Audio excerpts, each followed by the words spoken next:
दुनिया के तमाम देशों को पता है भारत ही वो देश है जो रूस को रोक सकता है, क्योंकि भारत रूस पक्के दोस्त है। और यही वजह है कि फ्रांस ने भारत से आग्रह किया है कि वो रूस के मुद्दे पर अधिक सशक्त भूमिका निभाए। भारत में फ्रांस के राजदूत इमैनुअल लेनिन ने कहा कि फ्रांस चाहता है कि भारत इस मसले पर अपना रुख बिना लाग लपेट के सबके सामने रखे। दरअसल संयुक्त राष्ट्र सुरक्षा परिषद में फ्रांस यूक्रेन में रूसी हमले के बाद उत्पन्न मानवीय संकट को लेकर चर्चा के लिए एक प्रस्ताव लेकर आया। इसी बीच फ्रांस के राजदूत ने भारत को लेकर दे दिया यह बड़ा बयान। उन्होंने कहा कि हम चाहते हैं कि भारत इस मसले पर साफ साफ अपनी बात रखे। फ्रांस स्वायत्तता पर भारत के फोकस को समझता है और उसका सम्मान करता है, लेकिन यूक्रेन की कार्रवाई बेवजह की आक्रामकता थी और फ्रांस को उम्मीद है कि संयुक्त राष्ट्र सुरक्षा परिषद की अगली बैठकों में भारत और अधिक मजबूती से अपनी बात रखेगा।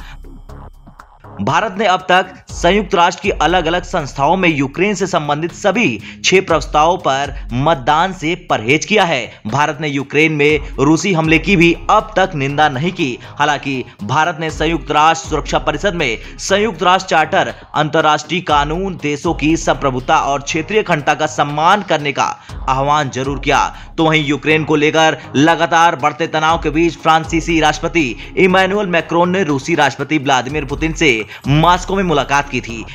पुतिन ने इस सारे मामले में यूरोप की सुरक्षा के लिए कदम उठाने पर फ्रांस की तारीफ की। वहीं मैक्रोन ने कहा कि हमें उम्मीद है कि इस मीटिंग से डी-एस्केलेशन की प्रक्रिया शुरू होगी। यह मुलाकात यूरोप की सुरक्षा और स्थिरता तय करने के लिए पहले से कहीं ज्यादा जरूरी है। फ्रांस ने रूस से युद्ध की आशंका को खत्म कर आपसी विश्वास बहाली को कायम करने के लिए कहा। इस पर रूस की तरफ से कहा गया कि पहले हमारी शंकाओं को दूर किया जाए। रूस इस बात पर अड़ा हुआ है कि किसी भी हालत में यूक्रेन को नाटो में शामिल नहीं किया जाएगा। रूस बिल्कुल भी ये नहीं चाहता कि नाटो फोर्सेज उसकी बॉर्डर के बिल्कुल नजदीक पहुंच जाए।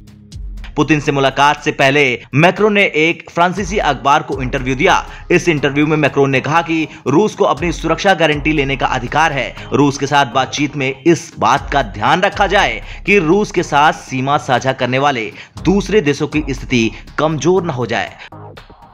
पुतिन ने कहा कि हमने जो मुद्दे फ्रांस के सामने उठाए हैं, फ्रांस के लिए मुश्किल होगी कि वो इन्हें यूक्रेन के सामने कैसे उठाता है। पुतिन ने कहा कि हम कई चीजों पर विचार कर रहे हैं, लेकिन इनके बारे में अभी से बात करना जल्दबाजी होगा। पुतिन ने साफ किया कि यूक्रेन दौरे के बाद वे फ्रांसीसी राष्ट्रपति मैक्रोन से फोन पर बात करेंगे और आगे की रणनीति पर चर्चा भी करेंगे। फ्रांस के साथ बातचीत आगे भी जारी रहेगी। खैर, एक बार फिर से साफ हो गया कि भारत से दुनिया के तमाम देश मदद मांग रहे हैं और कह रहे हैं पुतिन को रोक लीजिए।